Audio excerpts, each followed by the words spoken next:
목적이 이끄는 삶 제3장 삶의 원동력.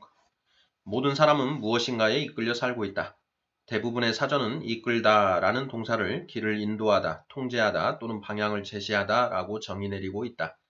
자동차를 운전하든 못을 박든 골프공을 치든 우리는 그 순간 그것을 인도하고 통제하며 그것에게 방향을 제시하고 있는 것이다. 그렇다면 우리의 삶의 원동력은 무엇인가? 우리는 지금 특정한 문제, 중압감 혹은 마감 시간에 쫓기면서 끌려가듯 살아가고 있을지도 모른다. 과거의 기억, 계속 떠오르는 두려움 혹은 입 밖으로 내보지 못한 잘못된 믿음에 의해 끌려가고 있는지도 모른다. 수백 가지의 상황, 가치, 그리고 감정이 우리의 삶을 이끌 수 있다. 그 가운데 가장 보편적인 것 5가지를 살펴보자. 1. 많은 사람들이 죄의식에 의해 끌려다닌다. 이렇듯 과거의 죄의식에 의해 끌려다니는 삶은 후회에서 벗어나고 수치심을 감추기 위해 결국 삶 전체를 허비하는 것이다. 죄의식에 의해 끌려다니는 사람들은 기억에 의해 조작된다. 그들은 과거가 미래를 지배하도록 내버려둔다. 그리고 때때로 무의식적으로 자신들의 성공을 파괴함으로써 스스로를 처벌하려고 한다. 가인이 죄를 지었을 때 그의 죄의식은 자신을 하나님의 임재로부터 멀어지게 했고 하나님은 너는 땅에서 피하며 유리하는 자가 되리라고 말씀하셨다. 창세기 4장 12절. 이 말씀은 목적 없이 헤매는 오늘날 많은 사람들의 삶의 모습을 그려주고 있다. 우리는 과거의 산물이지만 과거에 갇힐 필요는 없다. 하나님의 목적은 우리의 과거로 인해 제한받지 않는다. 그분은 모세라는 살인자를 지도자로 바꾸셨고 기드온이라는 겁쟁이를 용감한 영웅으로 바꾸셨다. 또한 우리의 남은 삶을 통해서도 엄청난 일들을 하실 수 있다. 하나님은 사람들이 새롭게 시작할 수 있도록 해주시는데 전문가이시다. 성경은 말한다. 허물의 사함을 얻고 그 죄의 가리움을 받은 자는 복이 있도다. 시편 32편 1절. 2. 많은 사람들이 원한과 분노의 쓴뿌리를 씹으며 살아간다. 그들은 상처를 입은 곳에서부터 벗어나지 못한다. 용서를 통해 고통에서 벗어나는 대신 머릿속에서 고통의 순간들을 계속 되풀이한다. 원한을 품고 사는 사람들은 여러 가지 모양으로 분노를 나타낸다. 침묵하며 분노를 내면화하는 사람도 있고 자신의 감정을 폭발시켜 다른 사람들에게 그 분노를 쏟아붓기도 한다. 두 반응 다 건전하지 않으며 도움이 되지 않는다. 분노할 때 우리는 우리가 붕괴하고 있는 그 사람보다 우리 자신을 더 아프게 한다. 우리에게 상처를 입힌 사람은 이미 자기가 한 일을 잊고 살아가고 있는데 우리는 과거를 붙잡고 계속 고통 속에서 괴로워하고 있다. 기억하라. 우리가 원한을 품고 상처를 계속 싸매고 있는 한 우리의 상처는 계속 상처로 남고 그 상처는 결코 아물 수 없다. 과거는 과거일 뿐이다. 아무것도 우리의 과거를 바꿀 수 없다. 우리는 원한을 품고 있기 때문에 스스로에게 상처를 주고 있다. 우리 자신을 위하는 가장 좋은 길은 과거에서 교훈만 얻고 잊어버리는 것이다. 성경은 이렇게 말하고 있다. 분노가 미련한 자를 죽이고 시기가 어리석은 자를 멸하느니라. 욥기 5장 2절. 3. 많은 사람들이 두려움에 이끌려 살아간다. 두려움이란 매우 충격적인 경험, 비현실적인 기대, 그리고 엄격한 가정 환경으로 인해 생길 수도 있고 또 유전적인 요인으로 생길 수도 있다. 그 원인에 상관없이 두려움에 의해 이끌려서 사는 사람들은 종종 좋은 기회들을 놓친다. 이는 그들이 모험을 두려워하기 때문이다. 대신 그들은 안전한 방향으로 위험을 피하고 현재 상태를 유지하려고 한다. 두려움은 스스로를 가둬놓는 감옥이라고 말할 수 있다. 그 감옥은 우리가 하나님이 원하시는 사람이 되는 것을 막을 것이다. 그렇기 때문에 우리는 믿음과 사랑이라는 무기로 반드시 맞서 싸워야 한다. 성경은 이렇게 말한다. 사랑 안에 두려움이 없고 온전한 사랑이 두려움을 내어 쫓나니 두려움에는 형벌이 있음이라. 두려워하는 자는 사랑 안에서 온전히 이루지 못하였느니라. 요한일서 4장 18절. 4. 많은 사람들이 물질에 이끌려 살아간다. 무언가를 획득하고자 하는 욕구가 삶의 목표가 된다. 항상 더 많은 것을 얻고자 하는 이 욕구는 더 많이 가지면 더 행복해지고 더 중요한 사람이 되며 더 안전할 것이라는 잘못된 생각에서 온다. 하지만 이 3가지 모두 사실이 아니다. 소유물은 일시적인 행복만을 준다. 사물이 변하지 않기 때문에 우리는 결국 그것의 실증을 느끼고 보다 새롭고 더 크고 나은 것을 원하게 된다. 더 많은 것을 가지면 더 중요한 사람이 될 것이라는 생각도 잘못된 믿음이다. 자아 가치와 소유 가치는 동일하지 않다. 우리의 가치는 우리가 가지고 있는 물건에 의해서 결정되는 것이 아니다. 하나님은 세상에서 가장 가치 있는 것들은 물건이 아니라고 말씀하신다. 돈에 대한 가장 흔한 오해는 돈이 많을수록 더 안전하다는 것이다. 그렇지 않다. 부는 통제할 수 없는 요인들로 한순간에 이를 수 있다. 진정한 안전은 어느 누구도 앗아갈 수 없는 것에서만 발견할 수 있다. 바로 하나님과 우리의 관계다. 5. 많은 사람들이 다른 사람들의 인정을 받기 위해 살아간다. 그들은 부모나 배우자 혹은 자식이나 스승 또는 친구들 그리고 수많은 사람들의 기대가 그들의 삶을 주관하도록 내버려둔다. 성인이 된 후에도 도저히 만족하지 않는 부모를 만족시키기 위해 노력하는 많은 사람들이 있다. 또 어떤 사람들은 주변의 압력에 끌려간다. 다른 사람이 자신에 대해 어떻게 생각하는지를 항상 걱정한다. 불행하게도 군중을 따라가는 사람은 군중 속을 헤매며 길을 잃게 된다.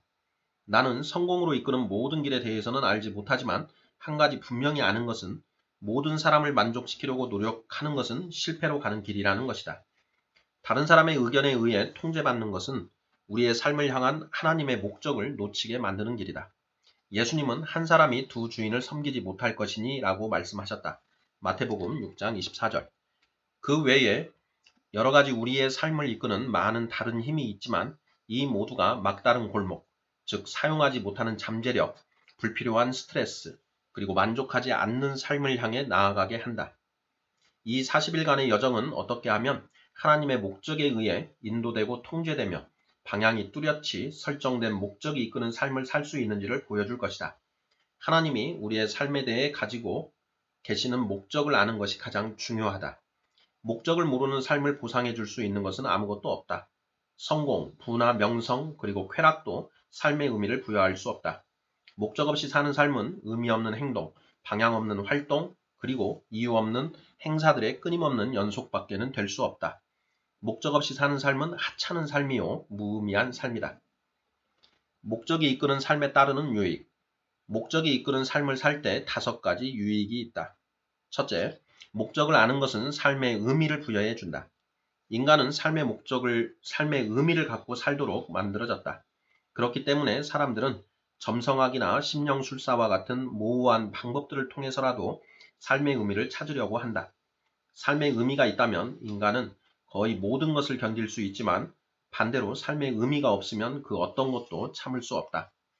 한 20대 청년이 이렇게 썼다. 나는 무엇이 되려고 발버둥 치고 있지만 진정으로 무엇이 되려고 하는 줄 모르기 때문에 실패자임이 틀림없다. 오직 내가 할 줄 아는 것은 대충 살아가는 것뿐이다. 언젠가 내 삶의 목적을 발견할 때에야 비로소 나는 살기 시작한다고 느낄 것이다. 하나님이 없다면 삶에는 어떤 목적도 있을 수 없고 목적이 없는 삶은 의미가 없다. 의미가 없다면 삶의 중요함이나 소망도 없다. 성경에도 많은 사람들이 이러한 절망감을 표현했다. 이사야는 내가 헛되이 수고하였으며 무익히 공연히 내 힘을 다하였다 라고 말했고 이사야 49장 4절 욥은 나의 삶은 절망적인 나날들의 연속이다 라고 고백하고 있다. 욥기 7장 6절 욥은 이외에도 나는 포기한다. 사는 것이 지겹다. 그냥 나를 혼자 두라. 내 삶은 말도 안 된다 라고 절규하기도 했다. 욥기 7장 16절 가장 큰 비극은 죽음이 아니라 목적 없는 삶이다. 소망은 우리의 삶의 공기와 물만큼 중요하다. 삶의 역경을 극복해 나가기 위해서 소망이 필요하다. 버니 시걸 박사는 100세까지 살고 싶습니까? 라는 질문을 그가 돌보고 있는 암 환자들에게 물어보면 누가 병마를 이기고 회복할 수 있는지 알 수 있다고 말한다. 삶의 목적에 대한 깊은 이해가 있는 사람들은 네 라고 대답을 했고 이들이 생존할 확률이 가장 높다. 소망은 목적을 갖는 것에서부터 온다. 지금 절망을 느끼고 있다면 조금만 기다리라. 목적을 가지고 삶에 임하기 시작하는 순간 당신의 삶에 멋진 변화들이 일어나기 시작할 것이다. 하나님은 말씀하신다. 나 여호와가 말하노라 너희를 향한 나의 생각은 내가 안하니 재앙이 아니라 곧 평안이요 너희 장래에 소망을 주려 하는 생각이라. 예레미야 29장 11절 지금 불가능한 상황에 직면했다고 느끼고 있는가? 성경은 이렇게 말한다. 하나님은 우리가 상상하거나 요구하는 것보다 훨씬 많은 일들을 하실 수 있다. 우리의 가장 큰 기도, 욕구, 생각, 그리고 희망을 훨씬 뛰어넘는 일들을 하신다. 에베소서 3장 20절. 둘째, 목적을 알면 우리의 삶은 단순해진다. 왜냐하면 그것은 우리가 무엇을 해야 하고 무엇을 하지 말아야 할지를 명확하게 해주기 때문이다. 우리의 목적은 꼭 필요한 활동과 그렇지 않은 것들을 평가하는 기준이 된다. 일을 하기 전에 간단히 이 일이 나를 향한 하나님의 목적을 달성하는 데 도움이 될까라고 자문하면 된다. 명확한 목적이 없으면 우리는 왜 그런 결정을 내렸으며 어떻게 시간을 투자하고 자원을 활용할 것인지에 대한 근거를 잃게 된다. 그저 상황, 압력, 그리고 그 순간 우리의 기분에 따라 결정을 내릴 뿐이다. 자신의 목적을 알지 못하는 사람들은 너무 많은 것을 하려 하고 또 이 때문에 스트레스, 피로, 그리고 관계에 있어서 갈등을 겪게 된다. 사람들이 원하는 모든 것을 해주는 것은 불가능하다. 우리에게는 하나님의 뜻만을 행할 시간이 주어졌기 때문에 만약 모든 것을 다 할 수 없다면 우리는 분명 하나님이 의도하신 것보다 훨씬 많은 일을 하고 있는 것이다. 혹은 텔레비전을 너무 많이 보고 있다는 이야기가 될 수도 있다. 목적이 이끄는 삶은 더 단순한 삶의 방식과 분별 있는 계획을 갖게 한다. 성경은 이렇게 말한다. 남에게 보여주기 위한 삶은 공허한 삶이다. 평범하고 단순한 삶이 풍성한 삶이다. 잠언 13장 7절. 또한 이러한 삶이 마음의 평화를 준다. 주님, 당신은 목적을 굳게 지키고 당신을 신뢰하는 자들에게 완전한 평화를 주십니다. 이사야 26장 3절. 셋째, 목적을 알면 초점을 맞춘 삶을 살게 된다. 이는 우리의 노력과 에너지를 중요한 것에 집중하게 해준다. 우리가 선택적으로 살게 되기 때문에 모든 것이 효율적으로 이루어지게 된다. 사소한 일들로 마음이 산란해지는 것은 인간의 본성이다. 우리는 우리의 삶에서 사소한 것들을 추구한다. 헨리 데이빗 소로우는 사람들이 조용히 자포자기하는 삶을 산다고 말했지만 오늘날 이에 대한 더 적합한 설명은 목적 없는 산만함이다. 많은 사람들이 회전판이 돌아가는 것처럼 정신없이 계속 회전하기만 할 뿐 그 어디로도 가지 못한다. 명확한 목적 없이 우리는 계속 방황을 전환하고 직업, 관계, 교회, 그리고 그 외의 외부적인 것들을 끊임없이 바꾼다. 그것이 우리 마음의 혼란스러움을 안정시켜주고 공허감을 채워주기 바란다. 우리는 이번엔 다를 거야 라고 생각하지만 그 기대가 초점과 목적의 결여라는 진정한 문제를 해결해 주지는 못한다. 성경은 이렇게 말한다. 그러므로 어리석은 자가 되지 말고 오직 주의 뜻이 무엇인가 이해하라. 에베소서 5장 17절. 초점을 맞추는 것의 힘은 빛을 통해서 알 수 있다. 넓게 흩어진 빛은 힘이나 영향력이 거의 없다. 하지만 빛에 초점을 맞추면 에너지를 모을 수 있다. 돋보기를 통해서 태양빛을 모아 잔디나 종이를 태울 수 있다. 레이저 광선처럼 빛이 더 강하게 한 초점으로 모아지면 강철도 뚫을 수 있다. 목적이 있고 초점이 맞춰진 삶만큼 강력한 것은 없다.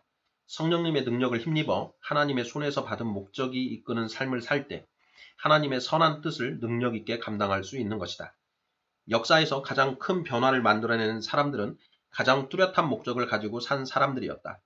예를 들어 사도 바울은 거의 빈손으로 로마 제국에 기독교를 전파시켰다.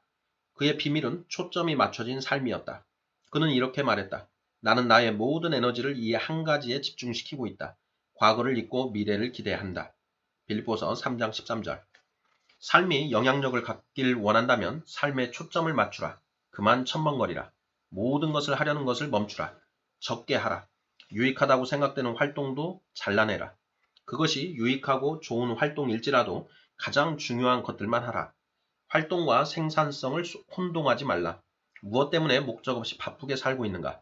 그러므로 하나님께서 우리를 위해 마련하신 것을 모두 얻으려는 사람들은 그 목표에 초점을 맞추어야 합니다. 라고 바울은 말하고 있다. 빌립보서 3장 15절.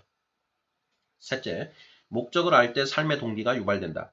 목적은 열정을 낳는다. 뚜렷한 목적만큼 힘이 되는 것은 없다. 반대로 목적이 없으면 열정은 소실된다. 침대에서 일어나는 것도 엄청난 부담이 될 수 있다. 의미 없는 별것 아닌 일들이 우리를 지치게 하고 우리의 기운을 빼앗으며 기쁨을 앗아간다. 조지 버나드 쇼는 이렇게 썼다. 이것이 삶의 진정한 기쁨이다. 위대한 목적이라고 여겨지는 것을 위해 사용되어지는 것. 세상이 우리를 행복하게 해주지 않는다고 불평하는 이기적인 아픔과 슬픔의 덩어리보다 자연스러운 힘이 되는 것이다. 넷째, 목적을 알므로써 영생을 준비할 수 있다. 많은 사람들은 이 땅에서의 영원한 유산을 만드는 데 인생을 보낸다. 그들은 죽은 후에 기억되고 싶어 한다. 하지만 궁극적으로 중요한 것은 다른 사람들이 우리의 삶에 대해 어떻게 이야기하느냐가 아니고 하나님이 우리에 대해서 어떻게 생각하시느냐이다. 다른 사람들이 우리가 평생 이룩한 것 이상으로 이룩할 것이고 기록은 깨어지며 명성은 사라지고 공로는 잊혀진다는 사실을 사람들은 깨닫지 못한다. 대학 시절 제임스 딥슨의 목표는 학교 테니스 챔피언이었다. 그는 열심히 노력했고 자신의 트로피가 학교 트로피 전시장에 놓였을 때 대단히 자랑스러웠다. 그런데 몇 년 후 어떤 사람이 그 트로피를 우편으로 보내왔는데 학교 재건축 당시 쓰레기통에서 발견한 것이었다. 제임스 톱스는 말한다. 얼마간 시간이 흐른 뒤에 당신 삶의 모든 트로피는 누군가에 의해서 버려지게 된다. 지구상에 유산을 남기기 위해 사는 것은 근시안적인 목표일 뿐이다. 영원한 유산을 남기는 삶을 사는 것이 시간을 더 유용하게 쓰는 방법이다. 우리는 이 세상에서 기억되기 위해 이 땅에 보내진 것이 아니다. 우리는 영생을 준비하기 위해서 이 땅에 보내졌다. 어느 날 우리는 하나님 앞에 서고 그분은 우리의 삶에 대해 조사하실 것이다. 영생에 들어가기 전 마지막 시험인 것이다. 성경은 이렇게 말한다. 기억하라, 우리 각자는 하나님의 심판대에 서게 될 것이다. 그렇다. 우리 각자는 하나님께 자기 삶에 대한 셈을 해야 할 것이다. 로마서 14장 10절, 12절. 그러나 다행히도 하나님은 우리가 이 시험을 통과하기 원하시기 때문에 우리에게 물으실 질문을 미리 가르쳐 주셨다. 성경을 통해 하나님이 두 가지 중요한 질문을 하실 것임을 알 수 있다. 첫째, 너는 나의 아들 예수 그리스도와 함께 무엇을 하였느냐? 그분은 우리의 종교적 배경이나 교리에 대한 생각을 묻지 않으실 것이다. 중요한 것은 예수님이 우리를 위해 하신 일들을 받아들였고 예수님을 사랑하고 신뢰하는 것을 배웠느냐는 것이다. 예수님은 내가 곧 길이요 진리요 생명이니 나로 말미암지 않고는 아버지께로 올 자가 없느니라고 말씀하셨다. 요한복음 14장 6절. 두 번째 질문은 내가 너에게 준 것들로 너는 무엇을 했느냐이다. 너는 삶을 통해 무엇을 했느냐? 내가 준 은사와 재능, 기회, 에너지, 인간관계, 그리고 자원들로 무엇을 했느냐? 스스로를 위해 썼느냐? 아니면 내가 너를 창조한 목적을 위해 사용했느냐? 이 두 질문에 대해 대답할 수 있도록 준비시키는 것이 이 책의 목적이다. 첫 번째 질문은 우리가 영생을 어디에서 보낼지를 결정해 줄 것이고 두 번째 질문은 우리가 영생에서 무엇을 할지를 결정해 줄 것이다. 이 책의 마지막 장을 넘길 때 우리는 두 질문 모두에 대해 대답할 준비가 되어 있을 것이다. 데이 3. 내 삶의 목적에 대하여 생각할 점. 목적을 따라 사는 것은 평화로 가는 길이다. 외울 말씀. 주께서 심지가 견고한 자를 평강으로 지키시리니 이는 그가 주를 의뢰함이니이다. 이사야서 26장 3절. 삶으로 떠나는 질문. 가족과 친구들은 내 삶의 원동력을 무엇이라고 말하겠는가? 나는 진정 어떤 사람이 되고 싶은가?